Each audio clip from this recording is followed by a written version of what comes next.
Thank you అక్క. ఈ యొక్క సెషన్ I'm మనం extremely sorry. My apologies. Okay అక్క, దయచేసి ప్రార్థన చేసుకుందాం. మమ్మల్ని ఎంతగానో ప్రేమించిన మా ప్రియ పరలోక తండ్రి, మీ యొక్క ఉన్నతమైన శ్రేష్టమైన నామానికి వందనములు స్తుతులు స్తోత్రాలు చెల్లిస్తున్నాం నాయన. నిజంగా మీరు ప్రేమించి తండ్రి మరి యొక్క దినాన్ని మా జీవితంలో పొడిగించారు ఆయన. ఎందరో ఈ యొక్క సమయమును చూడలేక ఆయన ఐశ్వర్యవంతులు ధనవంతులు అంత సంతల గలవారు నాయన మరణించి ఆయన మట్టిలో కలిసిపోయినప్పటికీ ప్రభువా, మీ ఉచితమైన కృప ద్వారా ప్రేమ ద్వారా ఆయన మమ్మల్ని సజీవ లెక్కలో ఇచ్చిన విధానం బట్టి కూడా మీ యొక్క బంగారు పాదాలను స్థుతులుస్తూ ఆయన మీరు మా కోసం ఆ కలువరి శిలువలో రక్తం అంతా కాచిన దాన్ని బట్టి స్తుతిస్తూ ఉంటున్నాం. మా పట్ల మీరు చూపిస్తున్నటువంటి ప్రేమకు నీకు వందనాలు తెలియజేస్తూ ఉంటున్నాం దేవా.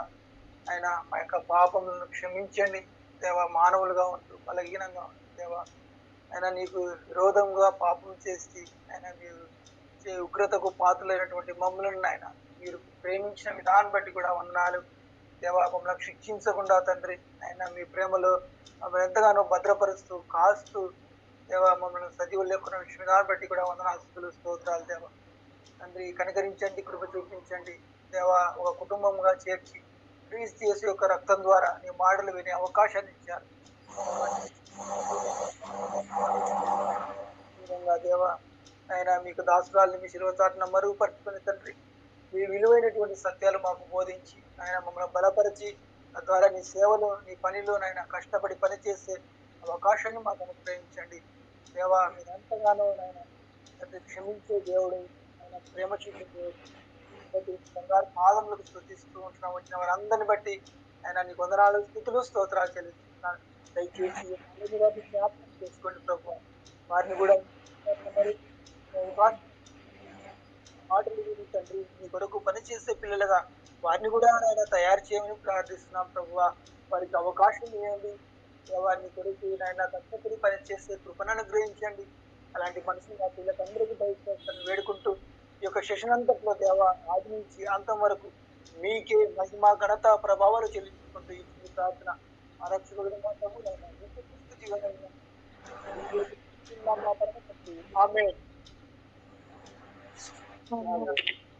మీకందరికీ ప్రభు నామమున వందనాలు తెలియజేస్తా ఉంటున్నాను. ఇప్పుడు మన మధ్యలో అనుష్క సిస్టర్ ఉన్నారు. సిస్టర్ మనకు వాక్యాన్ని పంచుకొని సిస్టర్.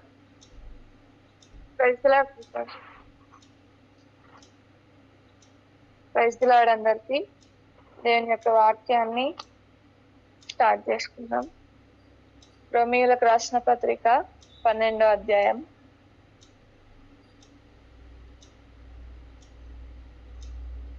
రోమీయులకు రాసిన పత్రిక 12వ అధ్యాయం 1 నుంచి 2 వచనాలు చూసుకుందాం. కాబట్టి సహోదరులారా, పరిశుద్ధమును దేవునికి అనుకూలమునైన సజీవ యాగముగా మీ శరీరములను ఆయనకు సమర్పించుకొనుడని దేవుని వాత్సల్యమును బట్టి మిమ్మును బతిమాలుకొనుచున్నాను. ఇట్టి సేవ మీకు యుక్తమైనది. మీరు ఈ లోక మర్యాదను అనుసరింపక ఉత్తమమును అనుకూలమును సంపూర్ణమునై ఉన్న దేవుని చిత్తం మీద పరీక్షించి తెలుసుకున్నట్లు మీ మనస్సు మారి నూతన మగుట వలన రూపాంతరము పొందుడి. దేవుని సహాయం కొరకై ప్రార్థించుకుందాం. యేసయ్యా మా తండ్రి, నీకు ఎంతో వందనాలు స్తుతులు స్తోత్రాలు చెల్లించుకుంటూ వచ్చినంతని గొప్ప దేవా, మరొకసారి నీ బిడ్డ మధ్య అంతని ప్రభా వాక్యాన్ని పంచుకున్న భాగ్యాన్ని ఇచ్చినందుకు నీకు ఎంతో వందనాలు స్థుతులు స్తోత్రాలు చెల్లించుకుంటున్నంతని ప్రభు. మరి అంతని వాక్యం చెప్పుకునే అంతటి విషయంలో మీరు తోడైండండి. నా నోట నీ మాటలు ఉంచినంతని ప్రభా, సొంత మాటలు సొంత తలంపులు ఏవి కూడా నా యొద్ద పనిచేయకున్న ప్రభా, మీరే నాతోనూ నీ యొక్క బిడ్డలతోనూ మాట్లాడుతూ రమ్మని ప్రార్థిస్తూ యేసుక్రీస్తు అతి పరిశుద్ధమైన నామంలో అడిగి వేడుకొని పొందుకొని తండ్రి, ఆమేన్. సో ఇక్కడ మనం రోమీయులకు రాసిన పత్రిక 12వ అధ్యాయం 1-2 వచనాలు చూసుకుంటున్నాం. అయితే కాబట్టి సహోదరులారా, ఎంత మంచిగా చెప్తున్నాడు దేవుడు ఇక్కడ. పౌలు రాసిన పత్రిక సహోదరులారా అని పిలుస్తున్నాడు. పరిశుద్ధమును దేవునికి అనుకూలమైన సజీవ యాగముగా మీ శరీరములను ఆయనకు సమర్పించుకున్నాడు. ఎలా సమర్పించుకోవాలంటే మన శరీరములను మనం చాలా సార్లు వింటాం కదా వాక్యాలు, మన శరీరాన్ని నలగొట్టుకోవాలి ఆయన కొరకు అని చెప్పేసి. పరిశుద్ధంగా అనుకూలంగా అంటే మన శరీరాన్ని దేవునికి ఎప్పుడు పరిశుద్ధంగా అనుకూలంగా పెట్టాలంట. అనుకూలంగా అంటే ఎట్లా? మనం చాలా సార్లు అడుగుతాం కదా దేవుని, దేవా నాకు నీ పని చేయాలనుంది, ఆశ ఉంది ఇలా అని చెప్పేసి. కానీ దేవుడు పని చెయ్యు, ఇదిగో ఆశ ఉందని చెప్తూ వచ్చావు కదా, ఇగో నా పని చెయ్యు అని ఎప్పుడైతే ఆ పనిని మన దగ్గర దాకా తీసుకొస్తాడో, మనం గ్రహించలేని వారిలాగా ఉండి దానిని మంచి దూరపరుచుకుంటాం. అంటే దానిని చెయ్యలేని స్థితిలో మనం ఉంటాం. మనమే ప్రార్థిస్తాం, దేవా నాకు ఈ పని చేయాలని, నీ పని చేయాలనుంది, నీ పరిచర్య చేయాలనుంది నాకు, నేను చేస్తాను అని ఆశిస్తాం మనం చాలా. కానీ దేవుడు ఎప్పుడైతే మన దగ్గర దాకా ఇదిగో చేస్తానని ప్రార్థించిన ఆశ కలుగున్నావు కదా అని మన దగ్గర దాకా తీసుకొచ్చినప్పుడు మనం తిరస్కరించే వారిలాగా ఉంటున్నాం ఈ దినాలలో. అంటే దానిని సక్రమంగా అంటే క్రమంగా చేయాలని స్థితిలో ఉంటున్నాం మనం. క్రమం అనేది మనలో లేక ఉంటూ వస్తుంది. అంటే పరిశుద్ధంగా అనుకూలంగా ఉండలేకపోతున్నాం దేవునికి చాలాసార్లు. అంటే దేవుడు చూస్తాడంటే ఎవరు అనుకూలంగా ఉంటారు, ఎవరు చెప్పాలని. అప్పుడే మనం ప్రార్థించుకుంటాం, దేవ నాకు చేయాలని ఉంది, నేను అనుకూలంగా ఉంటానని చాలా తీర్మానాలు తీసుకుంటాం, ప్రార్థించుకుంటాం కూడా. కానీ మనకు పని అప్పచెప్పేసరికి మనం దేవునికి అనుకూలంగా లేక ఉంటున్నాం కదా ఇక్కడ. అందుకే అనుకూలంగా ఉండాలంట. అనుకూలంగా ఉండి మన శరీరాలను ఆయనకు సమర్పించుకోవాలంట. దేవుని వాత్సల్యమును బట్టి మిమ్మల్ని బతిమాలు కొనుచున్నాను, ఇట్టి సేవ మీకు యుక్తమైనది. ఏం చేస్తున్నాడు ఇక్కడ పౌలు? బతిమలాడుతున్నాడు మనల్ని. దేవుని వాత్సల్యమును బట్టి మిమ్మల్ని బతిమలాడుతున్నాను అంటే, ఇప్పుడు ఎవరైనా ఒక పెద్ద ప్రవక్త మనల్ని, ఏ అర్హత లేని మనల్ని బతిమలాడితే ఎలా ఉంటది కదా? ఎవరైనా బతిమలాడతారా ఈ దినాలలో? మన పేరెంట్స్ కొన్ని విషయాలలో బతిమలాడతారు, కొన్ని విషయాలలో గద్దిస్తారు. దేవుడు కూడా అంతే కదా. మన పేరెంట్సే, మన ఫిజికల్ పేరెంట్సే అట్లున్నారు. మన తల్లిదండ్రులు చెప్పిన మాటనే మనం ప్రతిదీ కూడా వింటూ వస్తాం. వినాలి కాబట్టి వింటాం, భయంతో వింటాం, చాలా రకాలుగా వింటాం కదా. మరి మన ఆత్మీయ తండ్రి అంత బతిమలాడుతున్నాడు మనల్ని. ఎందుకు ఆయన మాట వినలేకపోతూ వస్తున్నాం? ఎందుకు ఆయనకు అనుకూలంగా ఉండలేకపోతూ వస్తున్నాం? ఆయనకు అనుకూలంగా ఉన్నప్పుడే కదా మనం వాడుకునేది. మన దేవా నన్ను వాడుకో నాకు ఇష్టం ఉంది నీ పని చేయాలని అని చెప్పాల్సిన అన్ని చెప్పి ఆయనకు అనుకూలంగా ఉండనప్పుడు ఎలా వాడుకుంటాడు దేవుడు మనల్ని? అదే నువ్వు ప్రార్థించుకోవాలి, బైబిల్ చదువుకోవాలి, దేవ నాకు ఈ పని చేయాలని ఉంది, ఎప్పుడు కనెక్షన్ లో ఉంటూ ఉండాలి దేవునితో. అనుకూలంగా ఎప్పుడైతే ఉంటామో అప్పుడు దేవుడు వాడుకుంటాడు మనల్ని. అప్పుడు మన శరీరాలను మన యొక్క పరిశుద్ధతను బట్టి ఆయనకు సమర్పించుకోవచ్చు కదా. మీరు ఈ లోక మర్యాదను అనుసరింపక ఉత్తమమును అనుకూలమును సంపూర్ణమునయ్యున్న దేవుని చిత్తమేదో పరీక్షించి తెలుసుకున్నట్లు మీ మనస్సు మారి నూతన మగుట వలన రూపాంతరము పొందుడి. ఏమని చెప్తున్నాడు ఇక్కడ? ఇంకా ఎందుకు ఆయనకు అనుకూలంగా ఉండలేకపోతున్నామంట మనం? ఎందుకంటే ఈ లోక మర్యాదను మనం అనుసరిస్తున్నాం గనుక మన యొక్క దేవునికి మనం అనుకూలంగా ఉండలేకపోతూ వస్తున్నామంట. మీరు ఈ లోక మర్యాదను అనుసరింపక అని చెప్తున్నాడు. అందుకే ఈ లోక మర్యాదను అనుసరించకండి. ఈ లోక మర్యాదను అనుసరిస్తే దేవునికి అనుకూలంగా ఉండలేము మనము. ఈ దినాన మనం దేవునికి ఎందుకు అనుకూలంగా ఉండలేకపోతున్నామంటే ఇదే రీజన్. ఎందుకంటే మీరు ఈ లోక మర్యాదను అనుసరిస్తున్నారు కనుక దేవునికి అనుకూలంగా ఉండలేకపోతున్నారు అని చెప్తున్నారు. తర్వాత ఉత్తమమును అనుకూలమును సంపూర్ణమునై ఉన్న దేవుని చిత్తం మీద పరీక్షించి తెలుసుకున్నట్లు మీ మనస్సు మారి నూతన మగుట వలన రూపాంతరం పొందుడి.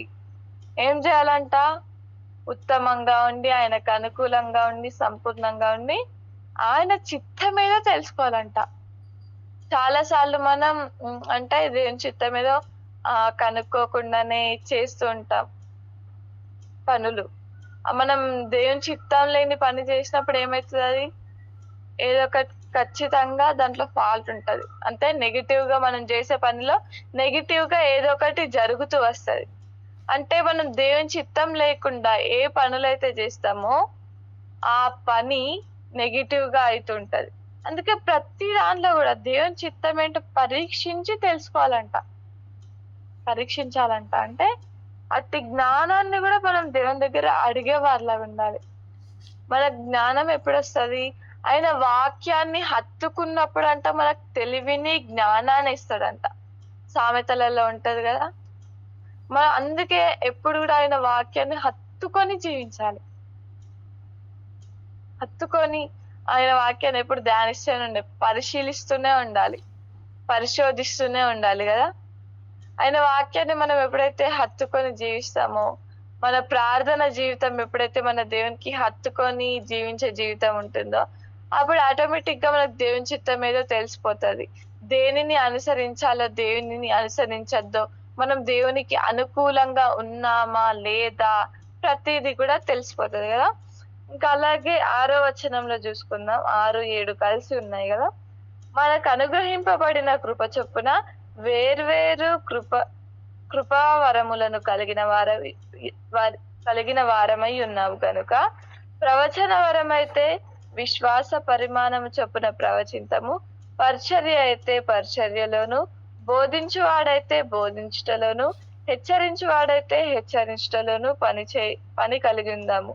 పంచిపెట్టువాడు శుద్ధ మనసుతోను, పై విచారణ చేయువాడు జాగ్రత్తతోను, కరుణించువాడు సంతోషముతోను పని జరిగింపవలెను. మనకు అప్పగించిన పని జరిగించాలంట మనం. అంటే మనం అనుకూలంగా ఉన్నప్పుడు దేవుడు పని అప్పగిస్తాడు కదా. అంటే మనకు ఆల్రెడీ దేవుడు గద్దిస్తూ వచ్చాడు, నువ్వు ప్రార్థిస్తూ వచ్చినావు కానీ నాకు అనుకూలంగా ఉంటలేవు, నేను ఎలా అనుగ్రహించాలి నీకు పని? సో ఫస్ట్ ఆఫ్ ఆల్ దేవుడు మనకి ఏం చెప్తున్నాడు? నీవు అనుకూలంగా ఉండు, తర్వాత నీ యొక్క శరీరాన్ని నాకు సమర్పించు అని చెప్తున్నాడు. తర్వాత ఇంకా మనం చూసుకుంటే, నా చిత్తం ఏదో తెలుసుకొని నా చిత్తం చొప్పున పని జరిగించు అని చెప్తున్నాడు. మళ్ళీ ఇక్కడ కిందేమని చెప్తున్నాడు? నీకే పని అయితే అప్పగించినో, పరిచర్య అయితే పరిచర్యలను, బోధ అయితే బోధలను, నేను హెచ్చరించుటైతే హెచ్చరించుటలను, పంచిపెట్టువాడైతే శుద్ధ మనసుతోను. ఇవన్నిట్లో కూడా ఎలా సంతోషముతో పని జరిగించాలంట మనం. విసుగ్గుంటూ కాదు, అబ్బా ఏంది ఇది ఊరికే ఎప్పుడు ఇదే పని చేస్తూ ఉండాలా, నేను వేరే పని అంటూ ఉండదు నాకు, ఎప్పుడు దేవుని పనే చేస్తూ ఉండాలా, ఎప్పుడు ప్రార్థనే చేసుకోవాలా, ఇప్పుడు మీటింగ్స్ కి అటెండ్ అవుతూ ఉండాలా అని చెప్పేసి విసుగ్గుంటూ కాదంట ఆయన ఒక పని చేయడం. ఎలా చేయాలంట? సంతోషముతో పని జరిగించాలంట. సంతోషముతో ఎప్పుడైతే పని జరిగిస్తామో అప్పుడు మాత్రమే దేవుడు మనం చేసిన పనిని యాక్సెప్ట్ చేస్తాడు. నువ్వు దుఃఖిస్తూ, అబ్బా దేవా ఈ పని నాకు ఎందుకు ఇచ్చినావు అంటే, నువ్వే కదా ప్రార్థనలో అడిగినావు, దేవా నన్ను వాడుకో, నేను సిద్ధంగా ఉన్నా నీ పని చేయడానికని. మనమే అడుగుతాం, మనమే అన్ని అంటాం కదా. మళ్ళీ అడుగుతాం మనమే, అనుకూలంగా ఉండం మనమే, మళ్ళా విసుగ్గుంటూ చేస్తాం మనమే. ఎక్కడ న్యాయం ఇది? మనమే కదా అడిగేది, మరి మనమే అనుకూలంగా ఉండలేకపోతున్నాం, విసుగ్గుంటున్నాం. అందుకే దేవుడు ఇక్కడ సంతోషముతో పని జరిగించుము అని చెప్తున్నాడు కదా. ఇంకా 9వ వచనంలో చూసుకుంటే, మీ ప్రేమ నిష్కపటమునై ఉండవలెను, చెడ్డదానిని అసహించుకొని మంచి దానిని హత్తుకొని ఉండుడి. మన ప్రేమ ఎలా ఉండాలంట? చెడ్డదానిని అసహించుకునే దానిలాగా ఉండాలంట, మంచి దానిని హత్తుకోవాలంట, నిష్కపటముగా ఉండాలంట మన ప్రేమ. ఇంకా 11th verse మనం చూసుకుంటే 11th, 12th, ఆసక్తి విషయంలో మాంద్యులు కాక ఆత్మీయందు తీవ్రత గలవారై ప్రభువును సేవించుడి, నిరీక్షణ గలవారై సంతోషించుచు, శ్రమయందు ఓర్పు గలవారై ప్రార్థన యందు పట్టుదల కలిగియుండుడి. ఏమని చెప్తున్నాడు? ఈ దినాలలో మన ఆసక్తి ఎలా ఉంది మరి పరీక్షించుకోవాల్సిన విషయం. నిజంగా వేరే విషయాలలో మన ఆసక్తి ఎలా ఉంది? దేవుని వాక్యం చదివే విషయంలో, ప్రార్థించే విషయంలో, మందిరానికి వెళ్ళే విషయంలో, మీటింగ్స్ అటెండ్ అయ్యే విషయంలో, మార్నింగ్ ప్రేయర్ ఇప్పుడు మన ప్రేయర్ జరుగుతుంది కదా, టైంకి అటెండ్ అయ్యే విషయంలో మన ఆసక్తి ఎలా ఉంది? ఒక స్టూడెంట్ గా నేనైతే చెప్పగలను, అంటే ఇప్పుడు 10కి క్లాసెస్ స్టార్ట్ అవుతాయి కాబట్టి కంపల్సరీ 10 వరకు క్లాస్ లో ఉండాలి. అంటే ఎట్లయినా చేసి 10 వరకు క్లాస్ లో ఉంటాం. కానీ అదే దేవుని మందిరం అని చెప్పేసి, మీటింగ్స్ అని చెప్పేసి, ఫ్యామిలీ ప్రేయర్ ఇవన్నీ టయానికి అటెండ్ కాలేదు చాలా సార్లు. అంటే మన ఆసక్తి లోక విషయాలలో, మన చదువులో, మన ఆఫీస్ విషయాలలో కానీ, మన మొబైల్ విషయాలలో కానీ, మన నిద్ర విషయంలో అయితే టైం టు టైం పడుకుంటాం. మన శరీరానికి ఎప్పుడు నిద్ర కావాలన్నా అప్పుడు పడుకుంటాం కదా. మనకి ఎప్పుడు ఆకలైనా కానీ తినేస్తాం. మరి ఆత్మీయ ఆహారం కూడా ఉండాలి కదా. ఎప్పుడు మనకి కావాల్సిన అన్నాన్నే తీసుకుంటే మన ఆత్మీయ ఆహారాన్ని ఎప్పుడు ఇమిడిద్దాం మరి మన శరీరంలో. ఆత్మీయ ఆహారం లేకపోతే పడిపోతాం కదా ఆత్మీయతలో. మన శరీరకంగా మనకు ఆహారం ఎలా ఉండకపోతే ఎలా అయితే క్షీణించిపోతామో, బలం లేని వారిగా ఉంటామో, అలాగే ఆత్మీయ ఆహారం అనేది మనలో లేనప్పుడు మనం ఆత్మీయతలో చచ్చిన స్థితిలో ఉంటాం కదా. అందుకే ఆసక్తి విషయంలో మాంద్యులు కాక, ఆసక్తి విషయంలో పడిపోకండి, ఆసక్తి కలిగి ఉండండి అని చెప్తున్నాడు దేవుడు. మనలో ఎంత మట్టుకు ఉంది ఈ దినాన ఆసక్తి? ఆత్మీయ తీవ్రత గలవారే ప్రభును సేవించుడి, నిరీక్షణ గలవారే సంతోషించుచు, శ్రమయందు ఓర్పు గలవారే ప్రార్థనయందు పట్టుదల కలిగి ఉండుడి అని చెప్తున్నాడు. నిరీక్షణ గలవారే సంతోషించాలంట, శ్రమయందు ఓర్పు కలిగి ఉండాలంట, ఎదురు చూస్తూ సంతోషించాలంట. ఇక్కడ ఎట్లా సంతోషింపాలన్నాడు? మనకిచ్చిన పని సంతోషముతో జరిగించాలంట. ఇక్కడనేమో వేచి చూసే విషయంలో కూడా సంతోషపడాలంట. శ్రమయందు ఓర్పు కలిగి ఉండాలంట, ప్రార్థన యందు పట్టుదల కలిగి ఉండాలంట. ఎడతెగక ప్రార్థించుడి అని చెప్తున్నాడు, విసుగక ప్రార్థించుడి అని చెప్తున్నాడు. మన ప్రార్థన ఎలా ఉంటుంది మరి ఈ దినాలలో? ప్రార్థన యందు పట్టుదల కలిగి ఉండాలంట. సో మనము అనుకూల వచనమునే ఎంచుకోవాలి. ఆయనకు అనుకూలంగా మనం ఉండాలి. ఎప్పుడు మనం అనుకూలంగా ఉంటామో అప్పుడే మనకు ప్రతిదీ కూడా ఇస్తాడు దేవుడు, ఈ పని చెయ్యి అని చెప్పేసి. అప్పుడు మనం చేయగలుగుతాం. అంటే ప్రతిదీ అడుగుతున్నాం, దేవా ఈ పని చేయాలనుంది నాకు, నేను చేయలే అని చెప్పేసి. కానీ ఆ పనిని మనం ముందరికి తెచ్చి పెట్టేసరికి మనం సైడ్ అయిపోతున్నాం, అనుకూలంగా ఉండట్లేదు దేవునికి. అందుకే చెలయిస్తూ వస్తున్నాడు. ఇంకా ఆసక్తి విషయంలో కూడా మాంద్యులు కావద్దు అని చెప్తున్నాడు దేవుడు. మన ఆసక్తి ఆత్మీయతలో, దేవుని విషయంలో ఆసక్తి కలిగి ఉండాలి మనం, లోక విషయాలలో కాదు. ఇంకా కింద చూసుకుంటే, మిమ్మల్ని ఆశీర్వదించే వారిని ఆశీర్వదించుడి, చెప్పించు వారిని చెప్పించుడి అని చెప్తున్నాడు. ఇంకా ఒక 19th verse ఒకటి చూసుకుందాం. ఇక్కడ, ప్రియులారా మీకు మీరే పగ తీర్చుకొనక దేవుని ఉగ్రతకు చోటియుడి, పగ తీర్చుట నా పని, నేనే ప్రతిఫలం నిత్తును అని ప్రభువు చెప్పుచున్నాడని వ్రాయబడి ఉన్నది. అంటే ఈ దినాలలో నిజంగా మనం ఎట్లా ఉంటున్నాం? వాళ్ళు మన పట్ల ఏదైనా నెగిటివ్ విషయం చేసే ఉంటారు కదా, నేను కూడా తనపైన ఏదో ఒక చేసే తీర్తా అని పట్టుబడుతున్నామా? లేదంటే నిజంగా దేవుని ఉగ్రతకే చోటిస్తున్నామా? అంటే మనందరికి తెలుసు కదా దేవుని ఉగ్రత ఎలా ఉంటుందో. అంటే అప్పుడు దేవుని ఉగ్రత ఎలా ఉంటుందో తెలిసినప్పుడు మన ఉగ్రత కంటే దేవుని ఉగ్రతనే హెచ్చింపబడి ఉంటది, ఎక్కువ ఉంటది. అప్పుడు మరి దేవుని ఉగ్రతకు చోటియాలి కదా మనం. కానీ దేవుని ఉగ్రతకు చోటియకుండా మనది మనమే పగ తీర్చుకునే వారిలాగా ఉంటున్నామంట. ఇంకా ఇక్కడ యోవేలు 2వ అధ్యాయం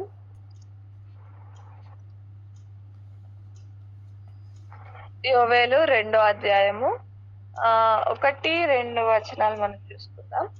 నా పరిశుద్ధ పర్వతం మీద హెచ్చరిక నాదం చేయుడి, యెహోవా దినము వచ్చుచున్నదనియు అది సమీపమాయననియు దేశ నివాసులందరూ వణుకుదురుగాక.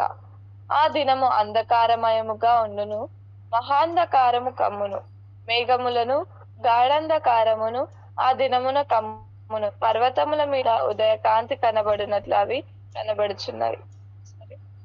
అయితే ఇంకెన్ని రోజులు దేవుడిని అడిగే వారిలాగా ఉంటాం? దేవుడు చెప్పిన పని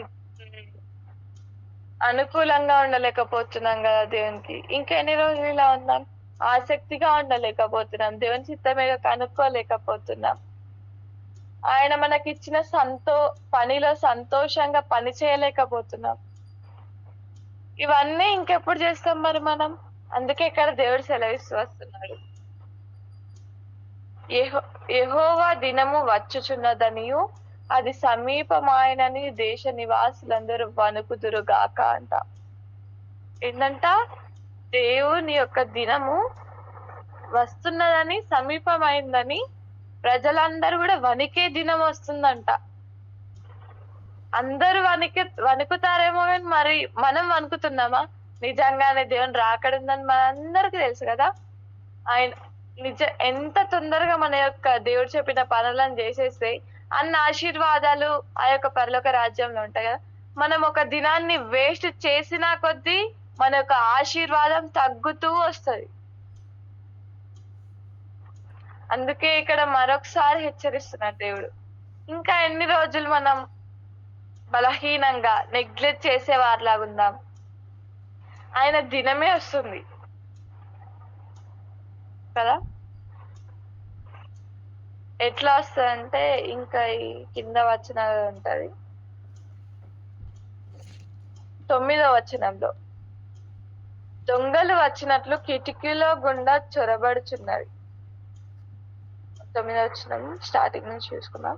పట్టణములో నకాముకల పరిగెత్తుచున్నవి, గోడల మీద ఎక్కి ఇళ్లలోనికి చొరబడుచున్నవి, దొంగలు వచ్చినట్లు కిటికీలో గుండా చొరబడుచున్నవి. ఏం చొరబడుతున్నాయంట? పాపము. సాతాను చూస్తున్నాడంట సింహము వలె కాచుకొని, కిటికీలో నుంచి, గోడల మీద నుంచి ఎక్కడ దేవుని యొక్క బిడ్డలను మృంగివేయాలి నేను అని చెప్పేసి సాతాను ఎదురు చూస్తున్నాడంట మన కోసం. మృంగివేయాల కిటికీలలో నుంచి, గోడల మీద నుంచి, ద్వారాల నుంచి. అట్లా చూసినప్పుడు మనం ఏం చేయాలా? ఇల్లు మొత్తం కూడా బ్లాక్ చేసేయాలి దేవుని యొక్క పరిశుద్ధమైన నామ ప్రార్థన ద్వారా. అందుకే మనం ఈ దినాన ఆసక్తి కలిగి లేక ఉంటున్నాం. సాతాను ఆ కిటికీలలో నుంచి, గోడల మీద నుంచి ఎదురు చూస్తున్నాడు మన కోసం.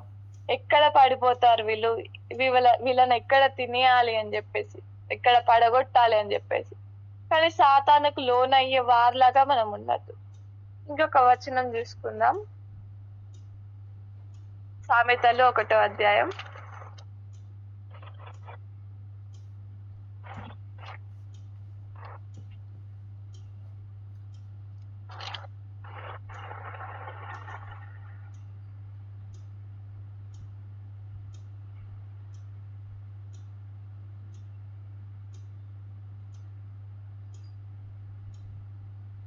ఉమ్, 23వ వచనం నుంచి 1వ అధ్యాయం, సామెతలు 1వ అధ్యాయం. నా గద్దింపు విని తిరుగుడి, ఆలకించుడి, నా ఆత్మను మీ మీద కుమ్మరించుదును, నా ఉపదేశమును మీకు తెలిపెదను. నేను పిలువగా మీరు వినకపోతిరి, నా చెయ్యి చాపగా ఎవరునూ లక్ష్య పెట్టకపోయిరి. నేను చెప్పిన బోధ ఏమీయు మీరు వినక త్రోసివేసిరి. నేను గద్దింపగా లోబడకపోతిరి, కాబట్టి మీకు అపాయము కలిగినప్పుడు నేను నవ్వెదను. ఎవరు ఇక్కడ చెప్పేది? సామెతలు, సొలొమోను రాసిన సామెతలు కదా. దేవుడు ఎట్లా చెప్తున్నాడు ఇక్కడ? నేను ఉపదేశము చెప్పినప్పుడు నా గద్దింపు మీరు వినలేదు. 23rd మంచిగా చెప్పిండు. ఫస్ట్ నా గద్దింపు విని తిరుగుడి అని చెప్పిండు. తర్వాత 24th ఏమని చెప్తున్నాడు ఇక్కడ? నేను పిలువగా మీరు వినకపోతిరి, నేను చెప్పిన బోధ ఏమీయో మీరు వినక త్రోసివేసితిరి, నేను గద్దింపక లోబడకపోతిరి, కాబట్టి మీకు అపాయం కలిగినప్పుడు నేను నవ్వెదను అని చెప్తున్నాడు 26లో. ఆయన బోధించినప్పుడు అంట, ఆయన బోధనే త్రోసివేసినామంట మనం. ఆయన గద్దింపుకు లోబడిన వాళ్ళ ఉన్నాం. అసలు ఈ యొక్క 26లో ఫస్ట్ లైన్ లో చూసుకుంటే అసలు అది ఊహించుకుంటే ఎంత భయంకరంగా ఉంది కదా. నిజంగా మనకు ఆపద వచ్చినప్పుడు దేవుడు నవ్వుతే ఎలా ఉంటది మన సిచ్యువేషన్? ఎవరు ఆదుకుంటారు మనల్ని? మనం చాలా సార్లు బాధ పెడతాం దేవుణ్ణి. ఒక్కసారి దేవుడు మనల్ని తిరస్కరిస్తే ఆ సిచ్యువేషన్ ఎలా ఉంటది? మనం దేవుడు చెప్పిన మాటని ఎప్పుడు కూడా లోబడలేని వారి ఆయన గద్దింపుడుకు వినలేని వారిలాగా ఉంటున్నాం కదా. మనం ప్రతిదీ చెప్తే కూడా దేవా నాకు అది కావాలి ఇది కావాలని చెప్పినప్పుడు దేవుడు ప్రతిదీ కూడా ఆయన చిత్తంలో ఉంటే ప్రతిదీ విని ఇస్తాడు కదా. మరి మనం చెప్పేది దేవుడు వింటున్నాడు, దేవుడు చెప్పేది మనం వినకపోతే దేవునికి ఎంత బాధ ఉంటది కదా. ఓన్లీ మనం చెప్పేది దేవుడు విని ఇస్తున్నాడు, మనం ఎంత సంతోషిస్తాం. ఒక్కసారి దేవుడు నో అంటే మనకు ఎంత బాధ కలుగుతుంది. మనం ఒక్కరం నో అంటే దేవుడు ఒక్కడు నో అంటే మనకు అంత బాధ కలుగుతుంది కదా. మనం అందరం ఈ భూమి పైన ఉన్న ప్రజలం అందరం ఆయన గద్దింపునకు ఆయన యొక్క మాటలకు లోబడక దేవా నేను వినను అని చెప్తే అసలు దేవుడికి ఎంత బాధ ఉంటది కదా. ఒకసారి గాడ్ ప్లేస్ లో ఉండి మనం ఆలోచిస్తే ఇప్పుడు మన పిల్లలు కానీ మన పేరెంట్స్ కానీ మన ఫ్రెండ్స్ కానీ మనం చెప్పేది కరెక్ట్ అయినప్పటికీ మన మాట వినకపోతే గద్దిస్తామా లేదా? ఆ గద్దింపునకు కూడా వినకపోతే ఏమంటాం? చాలా బాధ అవుతుంది కదా. అందుకే దేవుడు 26 లో చెప్తున్నాడు, నీకు అపాయం కలిగినప్పుడు నేను నవ్వుతా, నా గద్దింపుకు లోబడలేవు కదా, పో ఇంకా ఏమన్నా చేసుకపో, నీ ఇష్టంగా చేసుకపో. దేవుడు ఒక్క క్షణం మన చెయ్యి విడిసపెడితే ఎలా ఉంటది ఒకసారి మనం ఊహించుకుందామా? ఆ సిచ్యువేషన్ అసలు ఊహించుకోనికి కూడా భయం అవుతుంది కొన్నిసార్లు. అందుకే మనం కలిగి ఉన్న దాంట్లో జాగ్రత్తగా మీరు అంటే మన ఆత్మీయ స్థితిలో ఇప్పుడు ఎలాగైతే నిలిచినామో దానినైనా మీరు జాగ్రత్తగా చూచుకొనిడి అని చెప్తారు దేవుడు ఒక దగ్గర. సో అంటే గద్దిస్తున్నాడు దేవుడు. ఫస్ట్ నువ్వు ప్రార్థిస్తున్నావు, అనుకూలంగా ఉండట్లేదు, అప్పుడు నీ యొక్క శరీరాన్ని ఎలా నాకు సమర్పిస్తావు, నా యొక్క చిత్తాన్ని తెలుసుకోవట్లేదు, నేను ఇచ్చిన పనిలో నువ్వు సంతోషంగా చేయట్లేదు, ఆ యొక్క పని నా ఉగ్రతకు చోటిగట్లేదు, ఆయన రాకడ సమీపంలో ఉంది అని కూడా తెలియజేస్తున్నాడు. సాతాను నిన్ను ఎక్కడెక్కడి నుంచి అటాక్స్ చేస్తుందో కూడా తెలియజేస్తున్నాడు. జాగ్రత్తగా ఉండాలని చెప్తున్నాడు. అలాగే గద్దిస్తున్నాడు. ఇంకా నీకు అపాయం వచ్చినప్పుడు నవ్వేదను అని కూడా చెప్తున్నాడు దేవుడు. అందుకే మనం జాగ్రత్తగా ఉండాలి. దేవుడు చెప్పిన ప్రతి ఒక్క గద్దింపునకు లోబడి ఆయన యొక్క గద్దింపునకు లోబడి ఆయన మాట వినేవారిలాగా మనం ఈ దినాన జీవించాలి. ఈ చిన్న వాక్యం దేవుడు దీవించి ఆశీర్వదించింది దాకా.